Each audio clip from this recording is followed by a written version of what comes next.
আসসালামু আলাইকুম, সবাই কেমন আছেন? আশা করি সবাই ভালো আছেন। তো আজকে সন্ধ্যায় বানিয়ে ফেললাম সবার প্রিয় ফুচকা। তো ফুচকাগুলো এখানে আমি ভেজে নিচ্ছি। আর আমি হাত দিয়ে যা রান্না করি তাই শাহী হয়ে যায়। তো এটার নাম হচ্ছে শাহী ফুচকা।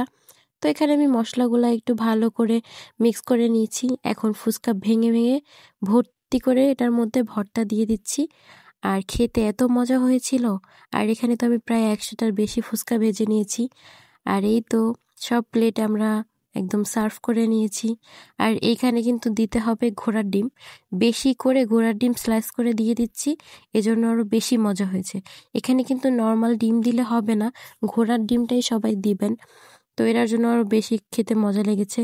আর টকটাও মোটামুটি মজা হয়েছিল খেতে। আমি বানিয়েছি বলে বলছি না, আসলেই কিন্তু মজা হয়েছে। তো আপনারা যারা খেতে চান তারা সবাই আমাদের বাসায় চলে আসবেন। তো আল্লাহ হাফেজ।